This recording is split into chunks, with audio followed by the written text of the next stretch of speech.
You're live. Perfect. Hey everyone, Robbins here. Welcome back to another episode of JRCtv, or if you're listening on the podcast, welcome back. Or if you're reading this, you will not hear this part or see this part.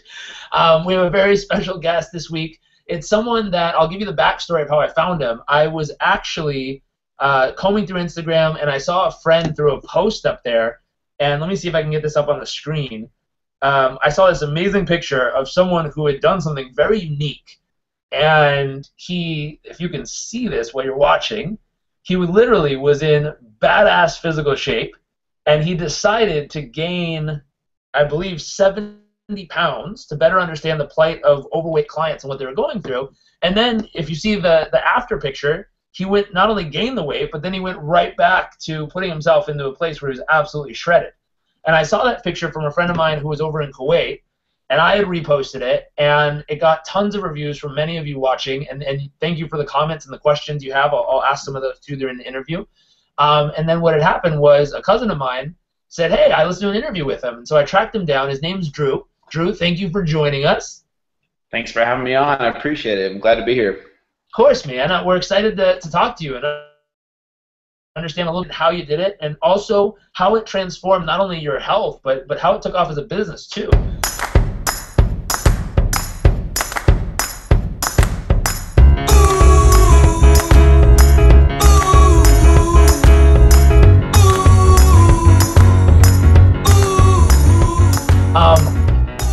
It was pretty amazing to see here. My cousin said she heard an interview with you, and I'd love to know, can you give us a little bit of backstory of what was going on? What caused you to want to go from being someone who obviously worked hard to be shredded and in great shape to someone who then went through a whole journey just to understand someone else's psychology? I'd love to know what was going on. Of course. So at the time, I was a part-time personal trainer, and I had clients who were overweight. But for me, I grew up my whole entire life being in shape. I grew up in a family of 11 brothers and sisters. We all played sports. We were all very active.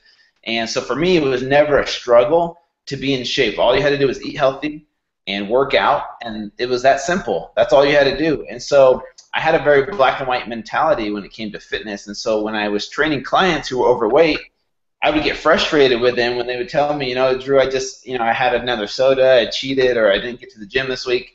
And I'm like, well, why can't you just stop drinking the soda? How hard is it just to not drink it?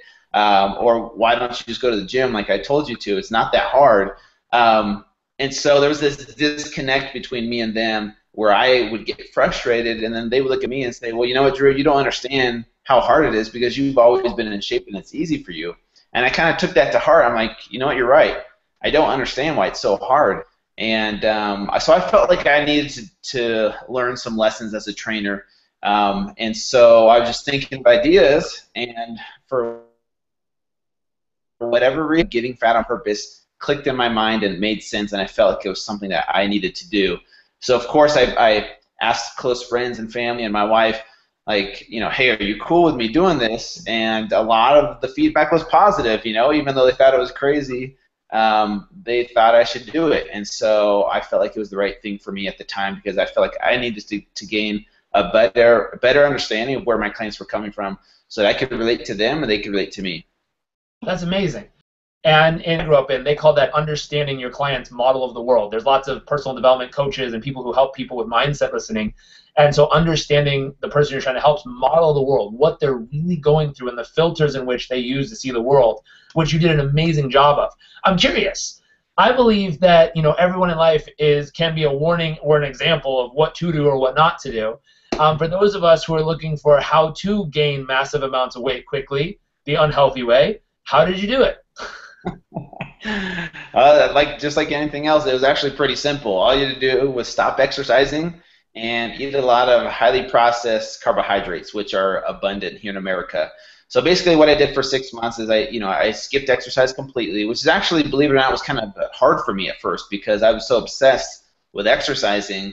It was hard for me to not let my body exercise in the beginning. Eventually it became comfortable. I'm like, oh, this is actually nice. I don't have to go to the gym. I don't have to worry about being sore.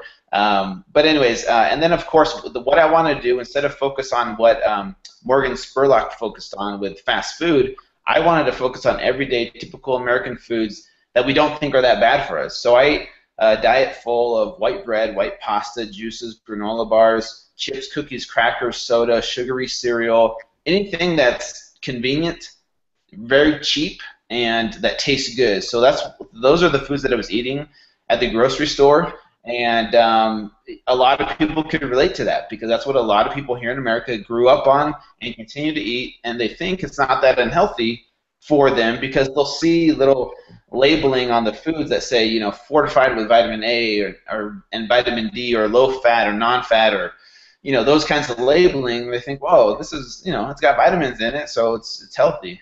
So that's what I ate for 6 months, and that's how I gained 76 pounds. Wow. And it's true. That's what most people believe, and most people do consistently, and it's scary because they don't understand what it's doing. I can certainly understand those moments. I recently, probably in the last 6 months, had a back injury and knocked myself out of the gym for about 3-4 weeks. Now, what's fascinating is, like you said, your body gets addicted to doing the right things when you do them consistently, and so all of a sudden, when the endorphins aren't there, and you know the breathing's shallow because you're not moving as much, and all these little things that add up aren't there, it's amazing what it does to your psychology. And I would ask, based on that psychological thought process, did you see anything change beyond just the physical element of it? Did you feel any different emotionally? Did you feel any different mentally, just trying to get through your day? Did any of those things change when you were going through that process of gaining? That's a great question, and that's what the biggest surprise of this whole journey was. And this is the whole reason I wrote a book about it, is because, you know, my book is called Fit to Fat to Fit: The Unexpected Lessons of Gaining and Losing 75 Pounds on Purpose. And so I knew physically I was going to get the man boobs. I knew I was going to get this big gut and love handles. I knew all of that was going to happen. What I wasn't prepared for was how it was going to affect me mentally and emotionally, as a husband, as a father, going out in public, self-esteem. I'll give you some examples here in a little bit, but the physical stuff I was prepared for. The psychological stuff I was not prepared for. Going out in public, you know, as a fit guy, I was very confident. I like to wear tight-fitting clothing, you know, like the way I look. Now, being overweight was totally different. It was hard for me because I wanted to tell people, look, you know, I'm not usually overweight. Like, this is an experiment I'm doing. And I wanted to wear loose clothing all the time. I didn't want to show off my body because I wasn't confident with who I was because I was so used to being the fit guy all the time. And so even like in front of my wife, stepping out of the shower, I would cover up in front of her. I didn't want her to see me naked because I didn't like the way I looked. And I knew for her that it wasn't so much that she wasn't attracted to me because of the physical change. It was because of how I viewed myself. She'll tell me nothing is sexier than confidence, and that's true. I was not confident in who I was, and so that's what made her less attracted to me. It wasn't because of my physical condition. It was how I viewed myself.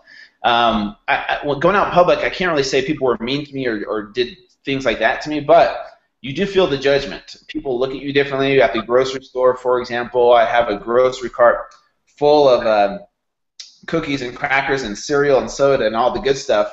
And I could see people kind of stare at me as I was at the checkout line putting all this food on the conveyor belt, and you know, people would stare at my stomach and then back at the food, and you kind of just feel the judgment. And so for me, it was totally foreign. It opened up my eyes, and to be honest with you, it was very, very humbling to go through that side of the journey. Interesting. And it's true. It happens naturally. And I would have a question, and this is on kind of the turnaround curve when you started to bring it back together, when you started to kick it back in and do the things that you've done in the past to get yourself going. Being in the point when you were out of shape and kind of at the valley of that curve, let's say, when you're about to make the shift, psychologically and mentally and emotionally, was it exciting because you're like, oh man, I get to be who I know I am. I get to get back to that place. Or was it an area of like, shit, I hope it works? Like, yeah.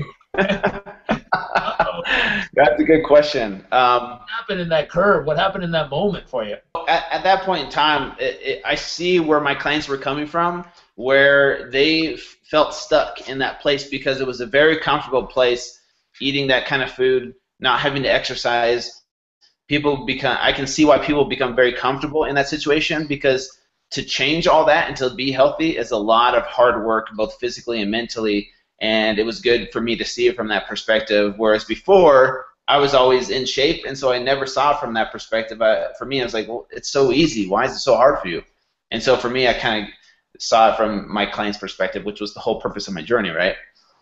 Absolutely. And I think what's interesting and something I don't know if you did notice, but I'm guessing being from a large family, did a good amount of brothers or sisters work out? Were they all people who worked out and were in the gym as well regularly? That's a good question. Actually, it's about half and half. Some of them are, in shape athletes. Some of them are more living the sedentary lifestyle. We have some Polynesian blood in our family, and so bigger genes. And so I have some brothers that are bigger boys, and so it's kind of funny to see the dynamic in our family. Some of us are in shape. Some of us kind of caught on to that. Some of us didn't. Interesting. And one thing I've noticed is peer group. A lot of times of who you spend time around consistently will either help spark you on a new path or might even keep you in a certain position in life, depending on what that group tends to do as a group. But just a thought. So I'm curious. You started to turn around and you put in the hard work. What were some of the things you changed to get yourself to drop the weight? I think that's the huge question that a lot of people tuning in might be asking. Yeah, of course. Well, unfortunately, there's no magic pill or new technique that I invented or anything like that. It really did, it really was the hard work. But I'll say this is when I first started, I did start cold turkey, right? And what I did for the first 30 days is I focused 100% on nutrition. I didn't exercise for the first 30 days, believe it or not, because I wanted to show people the power of nutrition, because in my opinion, to see results, the key is in your nutrition more than exercise, right? And so that's why I wanted to show people for those first 30 days. So I went from about 5,000 calories of processed goodness to 2,000 calories of clean whole foods. People are like, oh, vegetables, they don't taste good. But that's kind of what I went from this extreme to that extreme, and it was literally hell for the first 2 weeks to make that transition. And it really opened up my eyes to just how powerful food addiction and food cravings are, because before, I'm like, to my clients, I would be like, come on, guys, that's just an excuse. Like, you're just, mentally weak. Just dig deep and don't eat the food. Just eat the healthy food, and it shouldn't be that hard, until I lived it myself and realized just how much more it's an emotional connection. So it's not as easy as just saying no. You're so emotionally connected to food, and I didn't realize that until I did this. And that lasted for about 2 weeks, where I was grumpy, I was moody, I had headaches. My wife, I think, hated me for the most part during those 2 weeks because I didn't like myself. I didn't like the way I felt. And so luckily, over time, your body does adjust. But that transition period, that's why a lot of people don't stick with their diet, is because the body kind of fights back going through these withdrawal symptoms. And so, I did eat clean for those 30 days and saw some amazing results. There's a question that someone asked. They said, I'm on the exercise portion of it, but I still crave chocolate, though. Those cravings, is there anything specific you did that helped kind of limit or minimize those cravings when you were in that spot? Yep. So what we do, we teach people how to cheat clean. That's what we call it, or clean cheats. And so what we teach them is to find a healthier alternative to the sugar-filled chocolate that gives your body the same, releases the same endorphins and tastes good and makes you feel like you're having a dessert, but it's a healthified version of it, so that you get the best of both worlds, where you feel like you're getting a treat, but it's not actually a cheat meal because it's not full of sugar. It's a healthified version of it. So that's one of the tips we teach our clients. Very cool. Very cool. That's useful. Another question we got was from Monica. She's up in Canada. She says, ask him what he knows to be a buffer to help a person who is overweight, to encourage them to take that step forward as opposed to bumping into the same limitations. So how do you help someone break through who seems to be stuck? So that's a great question, and my book kind of goes into this on a deeper level. In a short-term answer, there's 2 things that every person needs to have when they're trying to make a change in a lifestyle. That is, 1 is accountability, and 2 is a support system. So you have to find some way to stay accountable to someone else other than yourself. Because if it's just you trying to make this change in lifestyle, you're going to have moments of weakness. You're going to be stressed out from life. You're going to want to give in. And so when no one else is watching, it makes it hard to give in. So I've had clients who have started blogs or a Facebook page to create that accountability. But then also they need to find a support system, whether it's close friends or family or an online community that they can kind of report into, which helps keep them accountable, but also gives them encouragement and belief, but also a kick in the butt when they need it sometimes. And so those two things right there are so powerful, not just in fitness and making any kind of lifestyle change. Very cool. That makes total sense. Absolutely agree. Yeah. The other part that came about here, which is interesting, is like you said in the beginning, you weren't doing this full time. You were actually working in a different field. This was kind of a part-time fun thing that you love to do, you're passionate about. Yeah. What happened, and what do you think the moment was that caused it to go from full-time work over here, part-time passion, to be able to run full-time passion as a business? What do you think set you apart and gave you the ability to do that and make that transition? That's a really good question, and I look back at it and I think to myself, a big part of it honestly was luck. But even before the luck happened, I had an idea that I got feedback from my close friends and family to see what they thought first, and then from there, I had the guts to run with it. As controversial as it was, and some people told me, look, this is unhealthy, it's going to be a risk, it's going to distract you from your other job. I took that gamble and that risk of just doing it. I didn't know how to start a website when I started this, so I learned how to create my own website, right? And I took those steps, which a lot of people that would kind of shy them away from doing something like this because there's effort, right? You have to put effort and work into it. And I just put the effort into learning how to do it, and I ran with it. And yes, there was some luck involved, right? I didn't know Dr. Oz was going to want me on a show, or Jay Leno. That was all luck. But I had something I was passionate about, I believed in, and luckily some good things happen. But the work has to come first, in my opinion. Absolutely. We can certainly, if you're looking for internet marketing skills or online platforming skills, we can certainly connect you to people who can help you grow that even more. Yes. But you're spot on. And I think from an outside perspective, if it's okay to share, what really set you in my eyes was you're willing to take the risks that other people aren't willing to take. You're willing to go and physically get a real-life, true result in a way that most people are not willing to do. They could talk about it, they could strategize about it, they could brainstorm on it, they could tell everyone how they think it'll happen, but you actually did it. Blood, sweat, and tears, you put yourself in the position, you went through it. Now, we live in a society, I was just listening to an interview, which is funny because everyone wants to brand themselves as an expert. Everyone wants to brand themselves as a leader, as the guru, as the chief of the village, but no one wants to be the person who actually goes and does the work. And I think you're a beautiful example of someone who is like, hey, you know what? How do you become a chief nowadays? Be the person who grabs the first shovel and starts digging the hole. Like, that's how you become a chief. People listen when they see that you're actually producing real-life, real-world results that matter. And I love what you're up to. I dig what you're doing. And I dig the fact that when everyone else is just trying to put, a certificate on their chest and tell everyone how awesome they are, you're the guy who's like, screw it, get out the way, let me do the work. Yeah. And it works. Well, thank you. I appreciate that. We wouldn't be talking if it wasn't true. Exactly. There's millions of fitness trainers around the world always, and I have friends that have come to me and said, how do I grow my business? How do I market myself? And I told them, be remarkable. That's how you market yourself. Do something that no one else has done in a way they've never done it, and you will completely stand out. Now, obviously, you did it in a unique way. Is this saying that for every health trainer on the planet, the unique way to stand out now is to gain weight and lose it? No, it's been done. Yeah. Out another unique way, if you're listening to this, trying to figure out how to separate and differentiate yourself in business.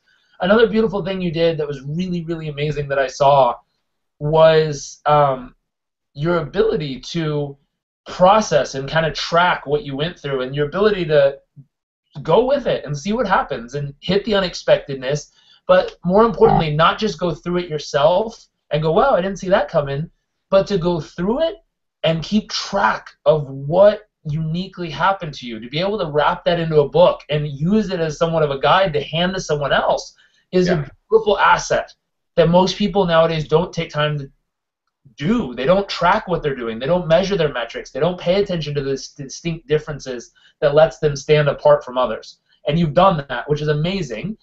For those people who are watching that want to get a copy of your book or want to learn more about you and connect with what you're up to, and how can they do that? Yeah, so my website is fit2fat2fit.com with the number 2, so fit2fat2fit.com. My book is available on Amazon, at Barnes & Noble, and Targets, as well as other online retailers, Kindle as well. What's it called? Sorry. Pretty much anywhere you can find it online. Just Google Fit2Fat2Fit, you'll find it, I promise you. I'm on Facebook, Twitter, Instagram, and YouTube. Feel free to follow me on there as well. And Fit2Fat2Fit, I'll just say one thing, was one journey. I'm actually on a second journey right now, with a lot of other kind of journeys that I have planned in the future that follow the same format, which are somewhat controversial but catch people's attention, and then at the end of the day educates and inspires people. And that's kind of what my forte is. That's kind of my niche in this industry, is doing things that are a bit controversial, but at the end of the day my goal is to inspire and educate people on how to live a healthy lifestyle, and so that's kind of what I do. That's awesome, man. If you wouldn't mind giving a sneak preview, if you're going to give any hints, but what's this next journey about? Well, I'm actually about 5 weeks into it, so it's already in progress. It's called Gluten-Free Fat2Fit.com, and what it is, it's a mini version of Fit2Fat2Fit with a gluten-free twist. So we all know what gluten-free is. It's a popular word, it's a popular diet. I'm actually exposing the unhealthy side of it for 2 months by gaining a little bit of weight, becoming a little bit unhealthy, eating 100% gluten-free, because people think, 37% of people think if a product says gluten-free on it, it's healthier for them. And so I'm actually showing that that's not the case by eating these foods that are labeled gluten-free, like gluten-free cereal and gluten-free crackers, gluten-free breads, all these gluten-free options that are now available. I'm actually exposing the unhealthy side of it for 2 months. Then the next 2 months we'll be educating people on how to eat gluten-free the right way, the healthy way, as I get back to fit. So I'm just showing both sides of it to build awareness that everything that says gluten-free isn't always healthy for you, and so try not to buy into the fad part of the diet. Very cool. Well, all I can say is you're a brave man to put yourself through this consistently in some different way and format here. That's very, very cool. Well, thank you so much for joining us for this. Thank you so much for allowing us to interview and connect with you and share your message of, again, we'll have all the links below this video and also up on all the pages this is on. It's fit, F-I-T, the number 2, fat, F-A-T, the number 2, fit.com. It's an awesome website, great resources. Definitely check it out. Thank you for joining us here, and I hope you all have another amazing week. We'll see you soon. See ya.